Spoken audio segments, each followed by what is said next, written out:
Salut tout le monde, bienvenue à Loin de sans foot. Olivier Brett avec vous, comme à toutes les semaines, avec Jean Gounel et Sidney Faux pour jaser de ce qui se passe à Montréal, de ce qui se passe en Champions League, de ce qui se passe sur Twitter, parce que oui, il se passe toujours quelque chose sur Twitter. On va couvrir ça au cours des prochaines minutes. Mais d'abord, messieurs, comment ça va? Passez une bonne semaine? Ça va, merci, toi? Oui, bonne.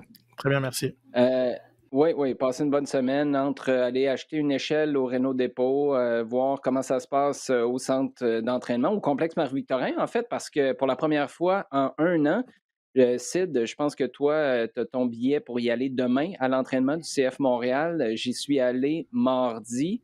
C'est bizarre. C'est franchement bizarre d'avoir accès à un entraînement enfin, d'être capable d'analyser autre chose qu'un match ou des propos entendus sur Zoom, ça fait un bien énorme. Je constate que Bjorn Janssen, là, je le sais que sur papier, tu sais déjà qu'un gars de 6 pieds 5, c'est grand. Mais quand tu le vois à côté de Louis Binks, et Louis Binks a l'air petit, ben, tu as la taille de Bjorn Janssen. On va commencer, les gars, avec le segment à domicile, si vous le voulez, parce que justement, je parlais de parler d'autre chose que l'analyse d'un match qu'on a vu à la télé ou des propos du coach sur Zoom.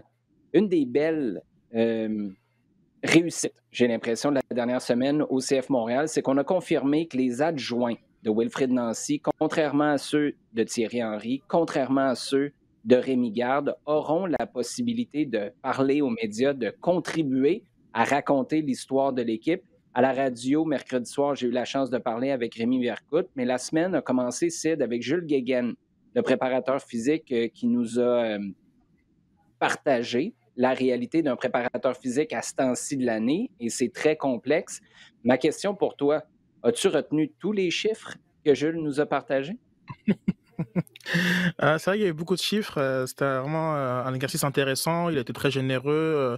La conférence de presse a duré 25 minutes et il a pu faire le point sur beaucoup d'éléments de l'année dernière au niveau de toute la difficulté d'un point de vue de l'état de forme, de la fine ligne entre la performance et la charge de travail à l'entraînement, en sachant que l'ambition est aussi d'éviter les blessures, chose qu'ils n'ont pas su faire en 2020, excepté pour un petit groupe composé de Binks, Piet et de Wanyama. C'était assez intéressant de voir aussi la différence qui va être faite entre les joueurs défensifs et les joueurs offensifs, qui ont des profils beaucoup plus explosifs, et qui ont des profils qui sont beaucoup plus prompts à être sujets à blessures. Donc très généreux dans ces informations. Je pense que c'est nécessaire. Je pense que le préparateur physique ne veut pas qu'il parle toutes les semaines, mais une fois de temps en temps comme ça, je pense que ça peut être pas mal pour donner un peu justement l'envers du décor. J'ai aimé ses propos aussi sur Victor Wanyama, disant qu'il n'y avait peut-être pas la base à son arrivée l'an dernier pour tirer un maximum de ce qu'il avait, lui, à offrir, et surtout pour un profil qui est vraiment particulier. Là. Celui de Wanyama, c'est un gars qui est très explosif, qui couvre beaucoup de terrain à une faible intensité, mais sur des petites distances. C'est un gars qui est très fort, mais ça requiert une préparation qui est très spécifique et on va essayer de travailler là-dessus cette année. Je l'ai revenu sur le fait qu'il y a eu énormément de coupures, entre autres sur la fin de saison, lorsque Wanyama est allé jouer avec le Kenya, passer un mois, bref, sans jouer à la fin de la campagne. Donc ça va être fascinant à suivre.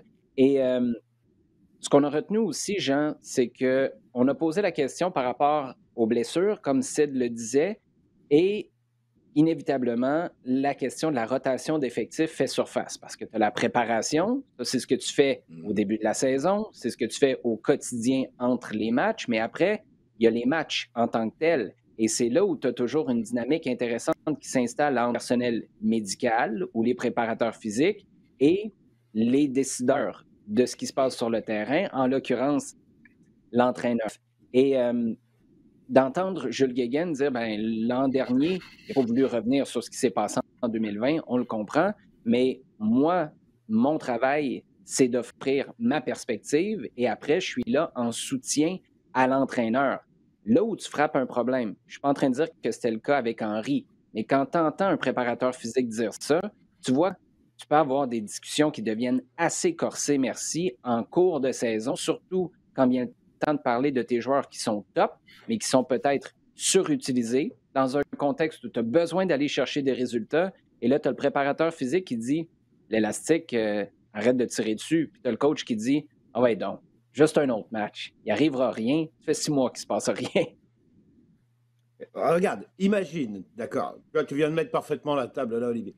Imagine la discussion qu'il peut y avoir en ce moment ou depuis un mois entre Jürgen Klopp et son préparateur physique. T'imagines? Non, mais voilà, tu as mis le doigt sur la complexité du truc. Parce que clairement, et on l'a dit, le préparateur physique aujourd'hui, il fait partie du projet de jeu, clairement. Tu ne prépares pas physiquement tes joueurs avec Guardiola de la même façon qu'avec Klopp. Parce que la demande n'est pas la même.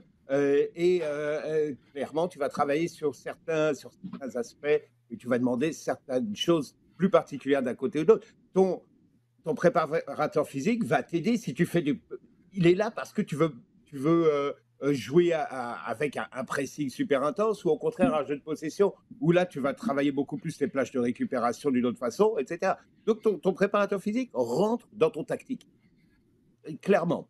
Donc c'est fascinant de voir l'échange entre les deux et il est certain qu'il devient un élément essentiel dans l'appréhension de ce que les joueurs vont faire. Dire oui, lui, attention, tu es vraiment au bout, ou regarde, lui, tu peux au contraire, ou lui a besoin par contre de plus de temps de jeu, ou a besoin de participer un petit peu plus, parce que là, c'est vraiment maintenant qu'il est capable de franchir ce palier supplémentaire. Donc là, on rentre vraiment dans une discussion qui est fantastique au niveau de la préparation physique. Et Jules Guéguen a aussi parlé, c'est difficile d'évaluer concrètement quel impact ça va avoir sur l'équipe, mais il a parlé du fait que préparer une équipe à partir de la Floride pour jouer des matchs à domicile en Floride, c'est pas la même chose que les jouer à Montréal. Non. Même s'il peut faire beau, ou dans le New Jersey, il peut faire très beau, très chaud à l'été, c'est juste une autre game en Floride. Et rentrer dans le détail de la sudation, par exemple, en disant c'est pas tous les gars qui évacue autant de liquide. Il va falloir être hyper attentif à ça. Bref, chapeau au CF Montréal. Je ne sais pas qui a pris cette décision-là. Je ne suis pas certain que je suis d'accord avec le fait qu'on ait donné aux entraîneurs la décision finale de laisser parler ou pas les adjoints dans le passé, parce que je pense que ça prive un marché qui a ce genre d'histoire-là, qui aime se faire raconter ce qui se passe, entre guillemets, en coulisses, ou du moins dans le cerveau de ceux qui sont responsables de préparer leur équipe, et je pense que c'est une très belle nouvelle de certains. Au compte-gouttes, peut-être, comme tu l'as dit, Sid, mais on va avoir accès à des gars comme Jules Guéguen, peut-être même éventuellement Kwame Ampadu. Là, à preuve du contraire, on ne l'a jamais entendu parler ou il n'a jamais offert ses propos à Ampadu. C'est un gars qui a une riche expérience, donc peut-être à venir au cours des prochaines semaines ou des prochains mois, ce qui n'est pas à venir, mais qui est passé, Sid.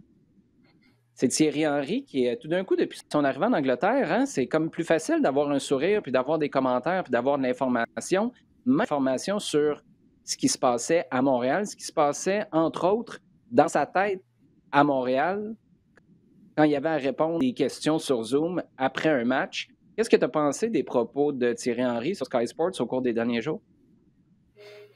Effectivement, très intéressant, une espèce de bilan qu'on n'a pas forcément eu ici à Montréal, même lorsqu'on avait un bilan avec le coach. Cette introspection qu'il a pu faire avec Jimmy Carragher, et j'oublie le nom du host de Monday Night Football, était très très riche, très très riche. C'est vrai que on sentait une prise de recul. Je reviens un petit peu sur mon concept de courbe d'apprentissage et parfois peut-être le manque à gagner, même s'il y a une continuité avec Wilfried Nancy, du fait que on sent une personne qui a beaucoup appris et qui était peut-être en mesure de changer certaines façons de faire au niveau de sa communication, de sa gestion, enfin, sa communication à l'interne, de sa communication à l'externe, au niveau aussi de la gestion du groupe. Mais j'ai aussi senti un décalage. Je suis en train de maturer, de mûrir une réflexion sur un décalage qu'il y a entre la façon dont Thierry Henry appréhende le football d'aujourd'hui et celui qu'il a connu. Et je le trouve de plus en plus vieux jeu. Et parfois, ça me fait considérer son âge. Je me dis, mais il me semble qu'il y a quand même pas mal de coachs qui ont 10 ans de plus que toi et qui semblent très bien comprendre la nouvelle, disons-le comme ça, dynamique qui existe entre les coachs et les jeunes. Et j'ai souvent, parfois, l'impression d'entendre quelqu'un qui nous ressasse le football d'avant et qui était, oui, très bien, mais qui était le football d'avant. Donc, voilà, je me demande encore si sa façon de constater les différences qu'il y a entre aujourd'hui et hier est un bloquant dans sa façon de faire, ou plutôt un signe qu'il a compris et qu'il faut qu'il fasse différemment.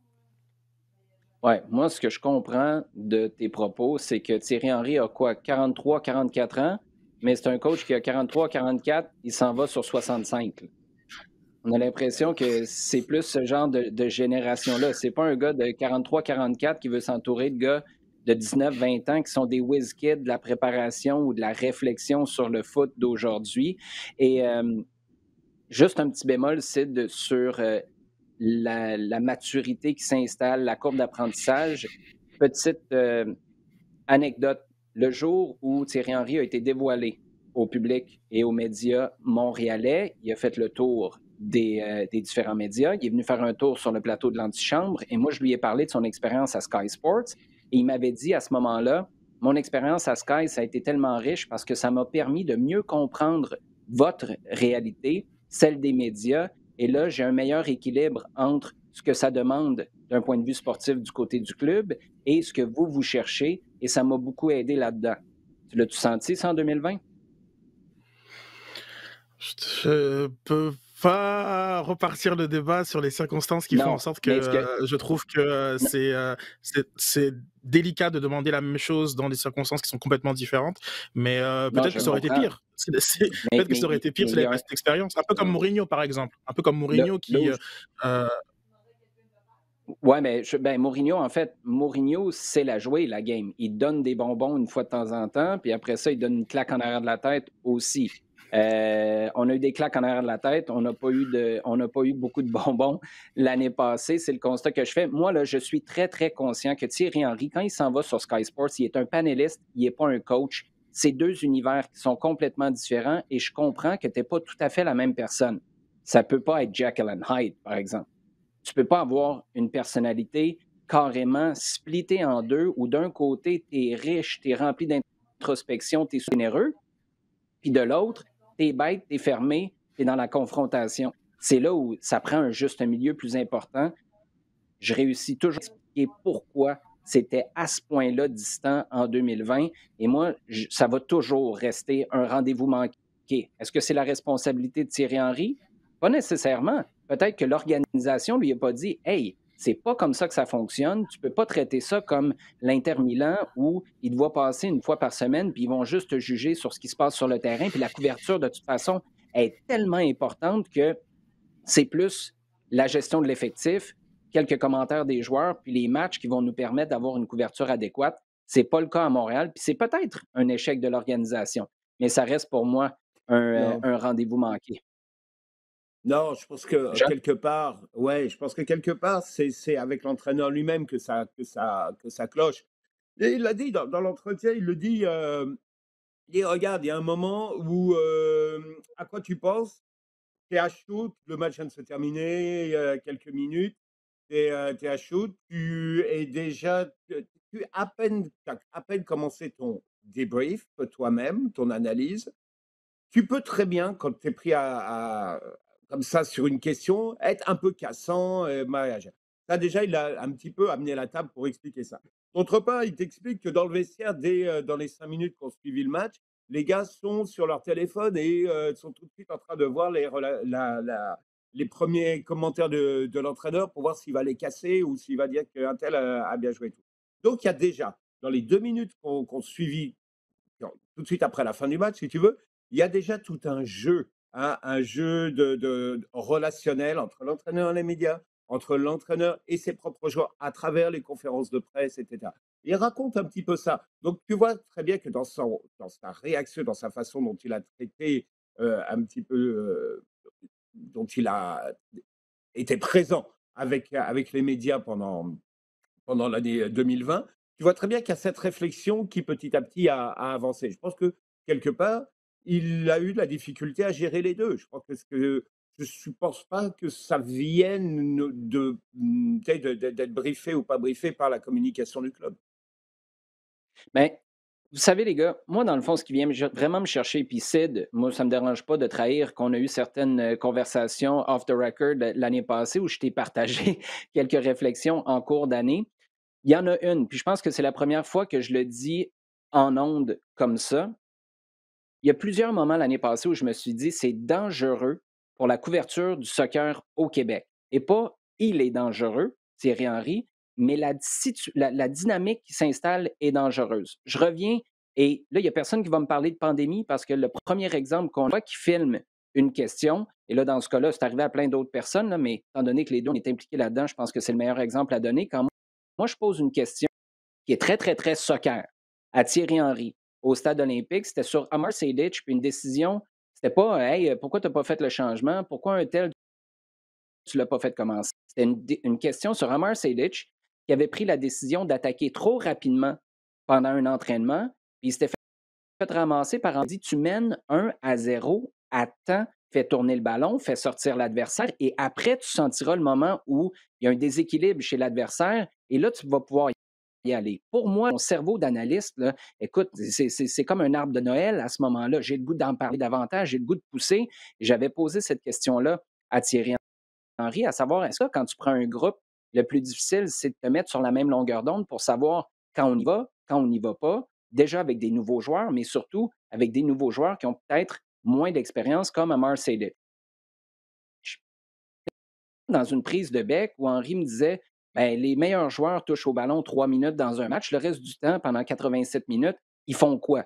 Ils font, tu sais, puis là, il me relançait comme dire ben, quand tu te rends compte que c'est pas de la rhétorique, là, puis qu'il est vraiment en train de te poser la question, et ça, c'était à moi que ça s'adressait, ben, je réponds ben, il se déplace, il pense, il dit ben oui, c'est ça, cette vidéo-là sur les médias sociaux. Puis une chose, moi, là, j'ai vraiment pas la prétention de tout savoir, loin de là. C'est justement la raison pour laquelle je pose ces questions-là, et c'est ces questions qui te fait triper aussi parce qu'on dit, tu sais, raconte-nous comment toi tu le vois. Qu'est-ce que tu cherches? Et c'est du pointu, là. C'est pas du généraliste, mais si on veut amener ça à un genre super intéressant à partager avec un coach. Et quand tu as publié cette vidéo-là sur les médias sociaux, un des commentaires qui était récurrent, là, puis là je paraphrase, c'est enfin il y a quelqu'un qui est capable d'expliquer aux médias qui connaissent rien c'est quoi le vrai foot.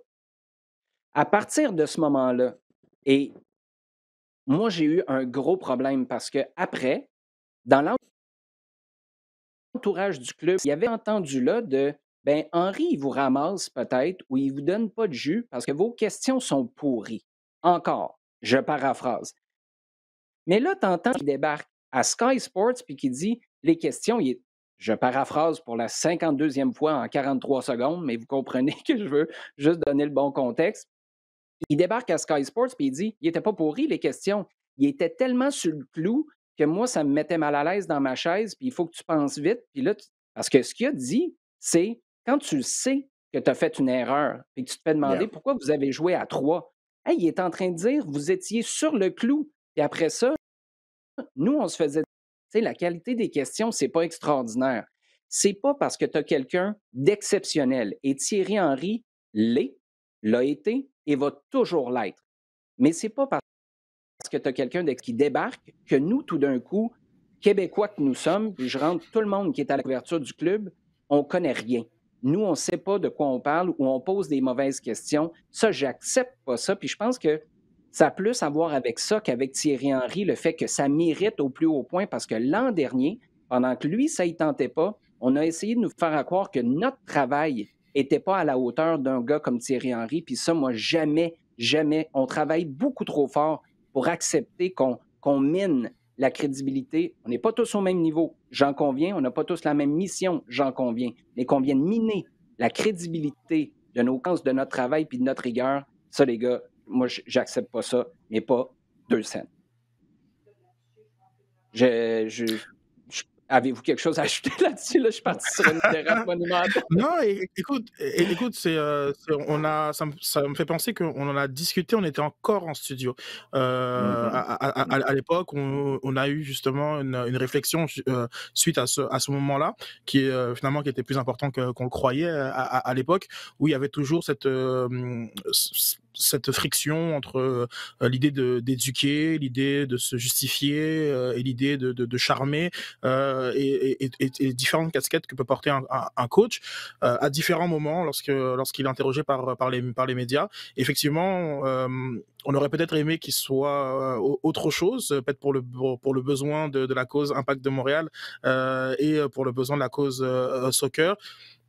Il ne l'a pas été, mais, sûrement à cause des résultats, sûrement à cause du Zoom, sûrement à cause d'autres facteurs et sûrement peut-être aussi une déception par rapport au décalage qu'il y a entre le personnage lorsqu'il est en dehors d'être entraîneur-chef et lorsqu'il est que Thierry Henry, l'ancienne légende, qui est tellement, tellement charmant et tellement charismatique et tellement, tellement de choses qu'à ce moment-ci, on est vraiment toujours sur notre faim quand nous, on a que la partie la plus plate, si je puis dire, du bonhomme. Et Jean, juste avant de passer à toi, moi, à la limite, là, ça ne me dérange pas que tu sois comme ça. Mais après, il y a des gens au club, là.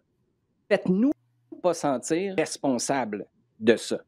Et c'est là, moi, où ça vient me chercher parce qu'au final, tu entends quelqu'un de l'autre côté de l'Atlantique, on the record, à la télé, c'était pas eux les responsables. En fait, ils étaient en plein dans leur travail. Moi, c'est ça le bout, plus jamais. Plus jamais que quelqu'un de crédible, oui, qui vient ici, fasse en sorte que ça décrédibilise ce qu'on est à la base parce qu'on a travaillé trop fort depuis. Ben Jean, tu es un des pionniers, là. On a travaillé trop fort pour que quelqu'un de l'extérieur, en fonction de son humeur, fasse en sorte que l'organisation ou le marché se dit ben c'est peut-être les médias le problème. Des fois, on l'est. Moi, des fois, je suis complètement à côté de la traque. Mais dans ce cas-là, on ne l'était pas en 30. Écoute, oui, oui, et honnêtement, ta mise au point là, elle est très bien, elle est à propos parce que, oui, il était temps de le dire effectivement et il est temps de dire aussi qu'il y avait des énervants à un moment et que tout ramener à ce réducteur-là, ça commençait à être extrêmement lourd, pesant et ça commençait même, je dirais, par ricochet à ruiner un petit peu la relation avec à ruiner, à abîmer les relations avec le club parce qu'on disait: «OK, là, on est en train un petit peu de se tirer dans les pattes et on rentre dans une méfiance là qui est un petit peu, qui est pas bonne». Maintenant, pour revenir à ce que disait Steve tout à l'heure, ouais, tu vois très bien Thierry Gray dans l'entretien à Sky. Tu vois comment il est à l'aise, tu Ah vois? oui. Là, il retrouve tout de suite sa tchatche. Regarde comment il envoie une vanne à Carragher, et comment il est non, mais et comment il est tout de suite revenu dans un élément qui lui tu sens qu'il est bien mieux comme ça. Tu Et le Jean, compares Jean, par rapport je veux juste à préciser au cas qu'il y a des gens qui nous parlent de crack-là, je pense que c'est la première chose qu'il a dit à Carragher. Tu as l'animateur qui dit c'est le fun de te revoir ici à 2 mètres de distance. Puis yeah, Henry dit ouais, 2 mètres de distance. C'est pareil que quand j'étais sur Jamie, il n'a jamais été capable de s'approcher plus que ça. Écoute, c'est du yeah. bonbon. Il est tellement bon dans ces moments-là, Thierry Hein. Henry, c'est exceptionnel. Yeah, mais exactement et c'est là que tu vois à quel point lorsqu'il était dans ce rôle d'entraîneur, il y avait une retenue et il y avait un travail qu'on sentait dans la tête qui était de ne pas dire plus que une banalité par moment ou en tout cas de rester un petit peu dans un discours qui était propre et qui n'allait froisser personne. Là encore, je reviens sur le fait qu'il a parlé très, très facilement dans l'entretien un petit peu de son relationnel avec les joueurs et comment il fallait pas les froisser, comment il fallait faire attention à ne pas dire certaines choses et tout. J'ai l'impression que, en fait, là, on va parler peut-être de Thierry Henry, entraîneur relativement débutant. Il n'avait pas encore tous les moyens, tous les outils pour un petit peu gérer médias, euh, clubs, joueurs, et qu'il a un petit peu appris tout ça parfois en mettant tout dans le même sac. On lui souhaite la courbe d'après, mais il va toujours garder une petite amertume sur le Jekyll and Hyde qu'on a vécu en 2020. Les gars, on va passer au segment en temps Ouais. additionnel. Là, je ne sais pas par où commencer. Tes constat, c'est de ronde des 16 en Ligue des champions. Il y a eu des retours de l'arrière, il y a des matchs qui ont suivi la logique. Il y a eu des thrillers, je pense entre autres à Dortmund-Séville. Qu'est-ce que tu retiens de tout ça? Ouais. Au niveau des 8 qualifiés, ça reste un très beau plateau. Je pense qu'on a quand même 6 plutôt grosses équipes qui, je dirais qu'en début de saison, s'attendent à se retrouver en quart de finale. Donc, c'est assez relevé. J'ai trouvé ça. Il y a des déceptions au niveau du jeu, au niveau du contenu. J'aurais aimé un Barcelone à un meilleur niveau, j'aurais aimé un Atlético à un meilleur niveau, j'aurais aimé une Juventus à un meilleur niveau. Puis après, il y a des belles surprises. Je pense que, comme tu l'as mentionné, Dortmund, c'était un beau match, Dortmund-Séville, un vrai match homogène entre voilà, deux équipes qui n'ont pas forcément l'ambition de gagner la Ligue des Champions, mais qui ont montré des choses intéressantes. 4 entraîneurs allemands en quart de finale, c'est un record. Ça a signalé quand même sur un football allemand qui est de plus en plus au sommet de l'Europe. Mais non, j'ai hâte à demain au tirage au sort pour voir les différentes confrontations à venir. J'ai trouvé ça long. Je pense que véritablement le 3 semaines des huitièmes de finale Yeah. m'insupporte au plus haut point avec tout le storytelling qu'il Non. y a entre les matchs. C'est juste insupportable parce que voilà, même les groupes sont parfois différents entre un match à l'autre. Donc, non, j'ai hâte au tirage au sort et j'ai hâte à des matchs d'une semaine à l'autre pour les quarts de finale. Ah, ça, c'est un enchaînement exceptionnel. J'ai trouvé ça insupportable. J'ai très hâte. J'ai très hâte. J'ai très hâte au tirage. Et curieusement, ça marche. Je comprends exactement ce que tu veux dire. Il disait que Karim Benzema mérite une statue à la porte du Santiago Bernabéu. Es-tu d'accord avec ça? Oui. Jean? Absolument. Vas-y, Jean. Ouais, pardon.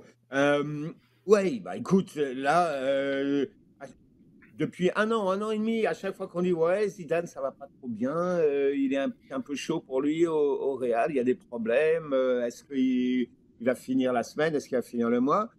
Régulièrement, hop, il sort Benzema de sa poche et puis l'autre, il lui sauve le coup. Regarde, il y a 2 semaines contre. C'est constant, c'est constant. Et alors là, il y a 2 semaines, c'était le match au sommet contre l'Atlético. Qui marque, qui fait tout le match à 1-0. 2 minutes de la fin, Benzema, hop, égalité. Et mine de rien, c'est un match nul qui leur permet de rester en course pour le titre. Il a fait la même chose la semaine dernière. Là encore, pour sauver la situation et permettre au Real de rester complètement dans le coup en championnat. Et il te ressort ça encore une fois, parce que c'était un moment où le Real, bon, ils avaient gagné le match aller contre l'Atalanta, mais ils n'étaient pas parfaitement à l'aise là, pour le match retour. Une équipe qui jouait bien, qui leur imposait des problèmes. Hop, une action, une occasion. C'est vrai qu'elle vient d'une erreur, mais il est là. Il est là encore à chaque fois, comme il était là la dernière année où le Real gagne la Ligue des Champions. Rappelle-toi, demi-finale, erreur du gardien face au Bayern. Hop, il est là. Hop, erreur du gardien en finale. Hop, il est là. Et puis voilà. Benzema, continuellement, c'est un gars qui est capable de sentir des coups de façon absolument incroyable. Contre l'Atalanta, je ne sais pas si tu te souviens, il y a une occasion. On récupère un ballon, un centre, il reprend de la tête. C'est sauvé par le gardien, c'est à bout portant sauvé par le gardien. Lui, il est dans le mouvement. N'importe quel autre attaquant, il termine sa course et puis voilà. Lui, il n'a pas quitter le ballon des yeux. C'est-à-dire que quand le gardien le repousse des mains, il est capable encore, alors que c'est à bout portant, de le reprendre de la tête. Il le met sur la barre. Mais tu vois à quel point il est totalement fixé là-dessus. Et c'est ce qui explique comment il peut être présent, comment il peut être présent et continuellement décisif à une époque où pourtant, dans ton équipe, tu as eu Ronaldo, tu as eu Bale, tu as eu des gars comme ça. Et bien sur la constance, Benzema, il a toujours été là parce que lui, son truc, ça a été à chaque fois d'être capable de faire, comment je dirais, d'être là quand il faut, de comprendre comment le jeu allait se déplacer, allait évoluer, comment un tel était capable de jouer. Par exemple, oh, je vois que je vais faire un petit peu plus de place à Ronaldo, je vais peut-être me décaler, peut-être que ça va aider tout le monde si je fais comme ça. Et il a toujours été comme ça, Benzema. Et c'est pour ça que c'est un des joueurs de base de Zidane, c'est pour ça que Zidane l'adore. Oui, et c'est pour ça qu'on se demande encore pourquoi l'équipe de France, ou si l'équipe de France devrait ramener, devrait pas ramener. S'il n'avait pas été à ce niveau-là, ben, la question aurait vite été éliminée, évacuée. Puis c'en est, c'en est une qui continue de subsister. Avant qu'on passe au prochain sujet, Sid, avais-tu quelque chose à ajouter là-dessus? Non, non, 70 buts pour Karim Benzema, c'est sans aucun penalty. Je pense qu'on peut Ah ouais? facilement, après 10 ans de carrière au Real Madrid, penser qu'il peut en avoir 20 buts de plus. Donc on est quand même sur des statistiques extraordinaires pour un joueur qui ne semble pas jouer pour la statistique, qui semble toujours être au service du jeu dans ce rôle de 9,5. Et donc c'est assez impressionnant ce qu'il fait et ce qu'il continue de faire maintenant à 32, 33. Donc oui, oui, tout à fait d'accord avec Jean. Jean, maintenant, qu'est-ce que tu penses de l'évolution de la conversation concernant la réforme? On en a parlé il y a quelques semaines, la réforme de la Ligue des champions. Bon, la réforme qui amènerait 36 clubs dans une sorte de simple groupe dans lequel chaque équipe au premier tour jouerait 10 matchs, je vois pas l'intérêt.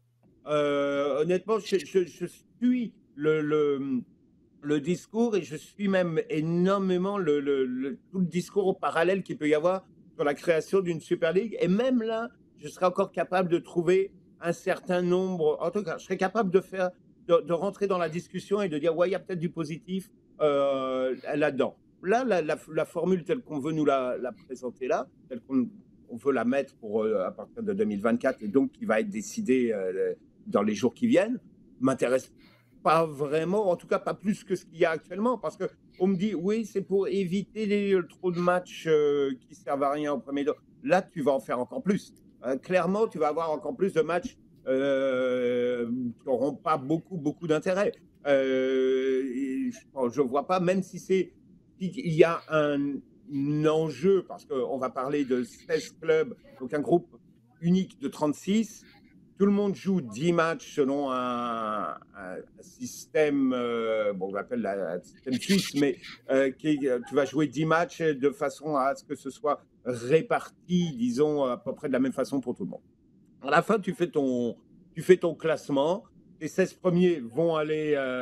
Non, les 8 premiers sont qualifiés. Les 16 suivants vont faire un aller-retour pour savoir lesquels vont continuer en Ligue des Champions et lesquels vont tomber en Europa. Est-ce que la dernière journée, un match entre le 24e et le 25e sera intéressant? Je ne pense pas vraiment. Alors que là, Jean, au moins, avec la... juste un petit truc. Es-tu en train de nous expliquer la Ligue des Nations, là, ou la réforme de la Ligue des champions? Non, ça viendra la semaine prochaine, la Ligue des Nations. Non, mais on a un peu ce feeling-là. Puis peut-être que c'est juste, honnêtement, moi, mon cerveau, là, je me souviens quand j'étais jeune, puis j'allais voir, on allait jouer des tournois, puis là, il fallait savoir les chances qu'on avait de passer, puis le plus, le moins, le nombre de matchs. Mon cerveau, écoute, je m'en allais chercher, je laissais un mathématicien s'occuper de ça parce que je comprenais rien à rien.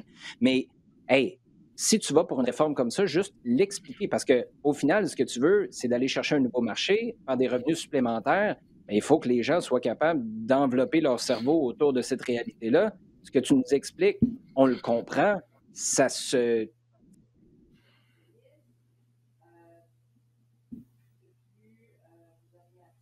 tient. 5 ans, s'habituer.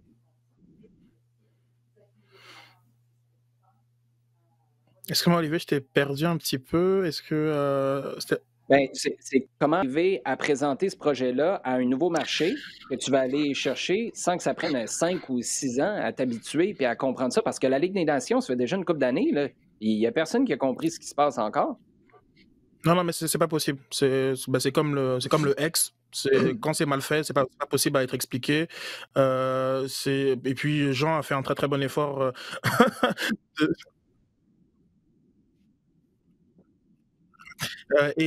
mais malgré ça, voilà, c'est 100 matchs de plus, il faut le dire. C'est 100 matchs de plus dans une saison.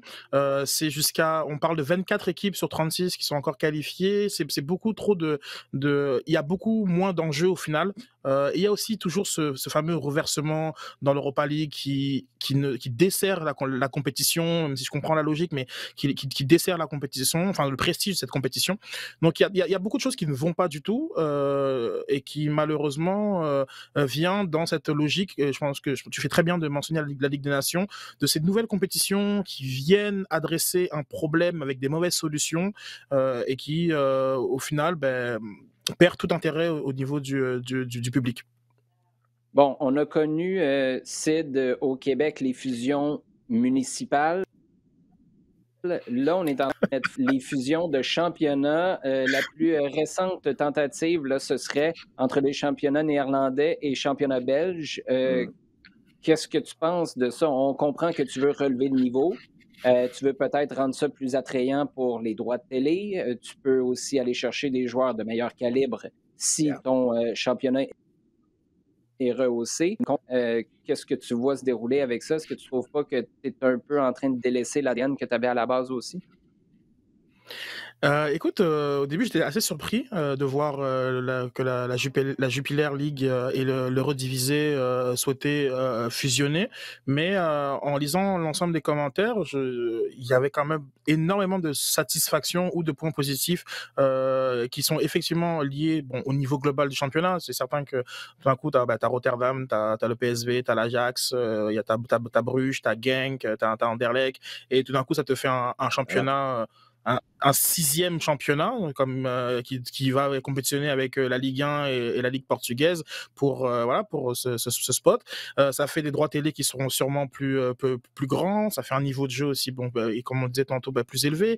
Il y a des aspects positifs dans le haut. Maintenant, dans le bas, je pense que quand même, ça va être très compliqué pour certains clubs d'exister dans ce concept-là. Comment ça, le reste de la pyramide va en bénéficier, ça, je ne sais pas. Mais peut-être que pour deux championnats, ça reste que c'est compliqué quand même pour derrière. Le Big Four et demi, hein, la France qui avec son Yeah. équipe de nations et le Paris Saint-Germain, c'est toujours très délicat de les situer. Mais peut-être que pour continuer d'exister, c'est une décision qui peut faire du sens, très foot business. Après, c'est pas les premiers championnats fusionnés. Hein. Je veux dire, on a des équipes canadiennes et états-uniennes dans la MLS. Il y a des équipes galloises dans la Première Ligue. C'est pas quelque chose qui est complètement inexistant à l'échelle mondiale. Mais peut-être que c'est nécessaire pour les deux championnats. Et juste petite précision, Sid, au cas où Laurent Simon soit en train de nous écouter, oui, il y aurait le standard aussi dans les équipes dont tu as fait mention tout à l'heure, parce que je Bien sais que sûr. Laurent a quand même un caractère un peu bouillant.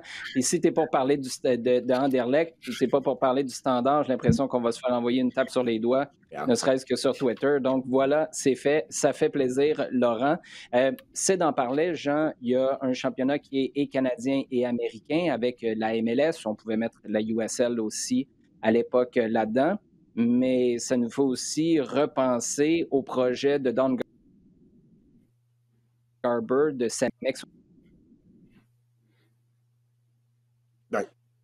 Il y a clairement, oui, clairement, c'est dans l'air du temps. Maintenant, la question, elle va être pourquoi? Pourquoi? Est-ce que c'est pour arriver à un produit encore, je dirais, ultime? Parce que tu ne peux pas atteindre un sommet, tu ne peux pas aller plus haut, je veux dire, au niveau nord-américain. À ce moment-là, mettre ces deux-là ensemble, tu as atteint une sorte ouais, de Super League.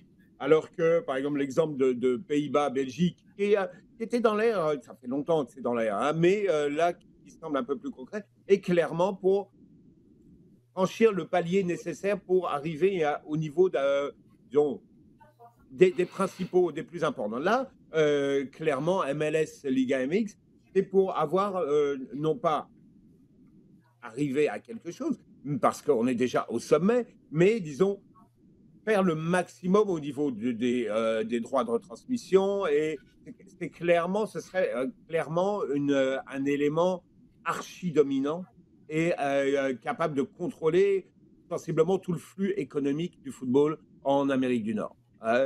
Et peut-être, je dirais même, à plus longue échéance, être capable de créer un véritable rapport de force par rapport à l'Amérique du Sud et devenir vraiment la puissance telle que tu sais, telle que Première Ligue, Bundesliga ou comme la Serie A italienne l'a été à un moment dans une région. Donc je pense que c'est un peu plus géopolitique que ça. Maintenant, au niveau du jeu, au niveau de l'évolution, je pense que le projet ne serait pas inintéressant. Parce que clairement, on voit ce que la MLS a à apprendre de la Liga MX et on le voit tous les ans au moment de la Ligue des Champions. Donc, il y a clairement quelque chose qui serait intéressant de travailler. Et ce ne sont pas les petits, les mini-tournois ou les fausses compétitions, j'appelle ça, comme le champion de MX contre le champion MLS, qui ressemble à la coupe anglo-italienne d'il y a 50 ans. Hein. C'est pas ça qui va nous faire un petit peu apprécier ou évoluer dans ce sens-là. Donc pourquoi pas? Maintenant, il s'agira dans ce cas-là, et on revient un petit peu avec le parallèle Belgique-Pays-Bas, la question d'arriver, si on va vers cette fusion vers laquelle, pourquoi pas? Pourquoi pas?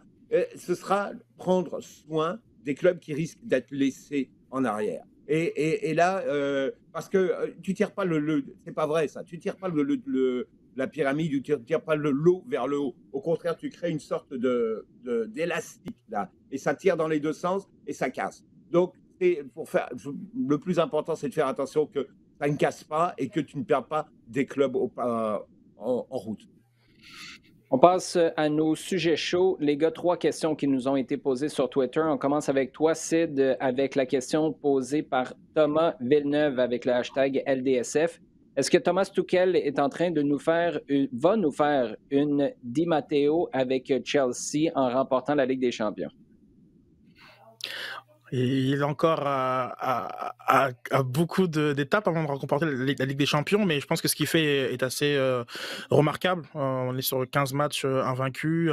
Il a un record au niveau des coachs qui commencent à Chelsea. Il y a déjà une belle feuille de route. On parle d'Ancelotti, de Guardiola, de Solskjaer. On parle quand même de pas mal de coachs, Simone, qui n'ont pas réussi à le battre dans ses premiers matchs.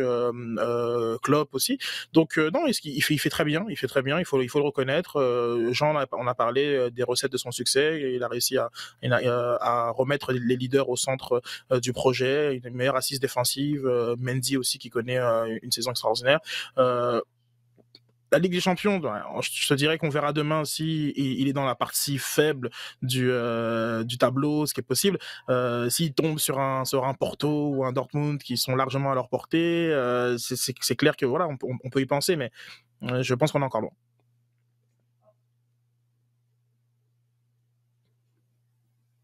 Donc maintenant, Jean, prochaine question, celle de Gaëtan Dupont. Heiko Vogel, qui est au Borussia Mönchengladbach, sa pénitence. Et là, il y a Gaëtan qui nous dit, oui, je parle de pénitence parce que je suis d'âge à me souvenir de la confession, sera de coacher une équipe féminine. Gaëtan nous dit, je tique un peu, je pense que on s'en va du côté sexiste des décisions qui peuvent être prises dans le monde du sport. Je pense qu'on s'entend là-dessus, mais qu'est-ce qui t'est venu en tête? Je veux dire, tu parlais d'il y a 50 ans, là, j'ai l'impression de vivre dans un monde parallèle, dans un univers où ces histoires-là font tellement de bruit par les temps qui courent. Comment quelqu'un peut dire, bon, mais tu fais pas ce qu'on veut ou tu te comportes pas de la bonne manière, va coacher les filles? Je dis, on est où, là? Non, écoute, la première chose qui me vient en tête, c'est 2021. Premièrement. Non, deuxièmement, je suis allé un petit peu regarder le fond quoi, un petit peu plus dans cette histoire-là pour voir s'il n'y avait pas une, euh, une explication derrière, même si elle aurait tenu à je ne sais pas quoi. Mais je voulais essayer de voir pour pas, essentiellement pour pas dire de bêtises là, comme ça. Bon, bah, je vois que non, clairement pas, et que il s'agit bien d'une punition pour un entraîneur de moins de 23 de Mönchengladbach, qui on dit, comme a dit, bah, pendant 6 semaines, tu vas entraîner une équipe féminine. Donc, essentiellement, ça fait penser aux travaux communautaires. Bah ouais. Voilà, donc tu vas faire quelque chose qui est pas drôle, qui est pas, que personne ne veut faire essentiellement, parce que c'est ta pénitence, comme la question le soulignait. Bon, clairement, ça n'a absolument pas de sens. Ça souligne clairement aussi que dans encore beaucoup d'endroits, et on parle d'un club comme Mönchengladbach, hein, qui est quand même un des meilleurs clubs de Bundesliga, qui était encore jusqu'à il y a 2 jours en Ligue des Champions. Euh, et en Allemagne, qui est considéré comme l'un des pays les plus avancés au niveau du football féminin, et en tout cas avec où le football féminin est enraciné depuis 40-50 ans. Donc, clairement, là, ça veut dire encore qu'il n'y a pas les moyens. Dans un club comme celui-là, dans ce football comme celui-là, il y a encore une différence au niveau de certains moyens qui sont mis, puisque clairement, c'est considéré comme une punition ou comme un travail que personne ne veut faire. Là, ça me pose un peu plus de problèmes, ouais, clairement. Qu'est-ce que là? J'aimerais juste ajouter un élément d'information, c'est que bon, c'est pas la décision de Mönchengladbach là de faire cette sanction, mais celle Ouais, de la fédération ouais. de football d'Allemagne de l'Ouest. Je pense qu'il y a un Ouest dans leur titre en allemand, Yeah, et qui fait suite en fait à exact. voilà un comportement très très très répréhensible qu'il a eu face à un corps arbitral qui était composé notamment de deux femmes qui étaient arbitres assistants. Donc, je pense qu'il y a vraiment quelque chose de complètement maladroit et un peu tordu dans espèce de stage où, tiens, va apprendre à te comporter au milieu de femmes, qui a été la logique de la fédération et Yeah. qui est complètement à côté de la plaque sur effectivement les répercussions que ça fait au niveau de l'image. Genre là, on voit on ne voit que ça, on voit que ça, et j'ai vu l'article sur ESPN ou ailleurs, c'est assez hallucinant de voir à quel point on se dit mais vous n'avez pas réfléchi 2 secondes avant de faire une telle sanction, et qui malheureusement déteint négativement sur le club et son employé qui a mal fait à la base. Ironiquement, j'ai l'impression qu'ils ont réfléchi plus que 2 secondes. C'est justement à cette décision-là. Une dernière, celle de Normand Ouellet, Sid, qui demande est-ce que Cincinnati et Vancouver ont perdu la tête ou arrive-t-on en MLS dans une nouvelle ère où les petits clubs dépensent, comme c'est le cas à Cincinnati et Vancouver? Dans le fond, ce que je pense que Normand veut savoir, c'est est-ce que Joey est rendu à dépenser ce genre d'argent-là pour être compétitif? Oui, dans tous les cas, c'est certain qu'il faut dépenser pour être compétitif, ou être très, très créatif. Mais bon, du côté de Cincinnati, ça fait quand même 2 ans qu'ils sont au fond du baril. C'est évident qu'il fallait qu'ils dépensent. Bon, on verra ce qu'avec Brenner, ils ont mis 13 millions sur le Brésilien. Bon, il y a d'autres joueurs sur lesquels ils avaient quand même beaucoup investi, comme Kubo, et puis bon, ça n'avait pas donné grand-chose. Donc, à voir du côté de Cincinnati, qui ont un super beau stade, 250 millions, que j'ai découvert grâce à des tweets de Taylor Twellman, magnifique. Donc, il y a peut-être de l'ambition du côté de l'Ohio. Pour Vancouver, j'ai pas vraiment suivi des grosses dépenses. Tu me corriges si je me trompe, mais eux aussi, ils sont un petit peu. Là, je voyais moins au niveau du management qu'au niveau de la durée de vie, si je peux dire, de Marc Dos Santos à la tête de l'équipe. Je pense qu'il y a quand même des plus grosses ambitions que les résultats qui ont été faits dans les dernières années.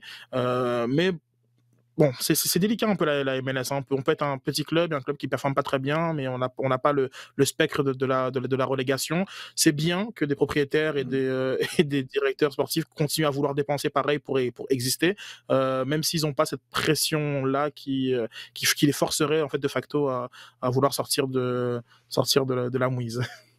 Il y a Bruno Gaspar, qui est une des plus récentes signatures, un gars qui était au Portugal, et là je parle des Whitecaps de À Lisbonne, Vancouver. Il y a Caio Alexandre aussi. En fait, ce qu'on est en train de faire, et je me souviens lorsque Alfonso Davies, j'ai posé la question à Marc à savoir, là, est-ce que vous avez de l'argent qui brûle les poches? Puis il avait dit non. Ce qu'on veut, c'est établir une base et penser. Et je pense que c'est à ça que Normand fait référence. Là, on semble être en mode, OK, on a la base qu'il faut, on connaît notre entraîneur, la direction est peut-être un peu plus claire, même si ça a été difficile pour les Whitecaps. On est dépensé un peu plus d'argent. Donc, à suivre si ce sera le cas tout au long de l'année à venir, parce qu'il y a encore un mercato à venir aussi au mois de juillet, en fait, cet été. Les gars, toujours un plaisir. On va se retrouver la semaine prochaine en espérant d'avoir d'autres croustillants et peut-être l'évolution dans le format de la Ligue des champions, parce qu'à chaque fois que Jean il nous parle de ça, je voudrais le voir autour de la table du comité administratif de l'UEFA. Ah, puis il dit, la gang, ça marche pas. J'aimerais bien y aller. J'aimerais bien y aller. Et moi, je veux que si tu y vas, je t'achète une caméra, que ce soit pour ton crayon ou le bouton parce que je veux absolument que tu filmes ça. Les gars, merci beaucoup. Toujours un plaisir. Merci à vous de nous avoir posé vos questions sur Twitter. Continuez de le faire tout au long de la semaine avec le hashtag LDSF et continuez de partager le contenu rds.ca/balado-diffusion, iHeartRadio et toutes vos plateformes préférées.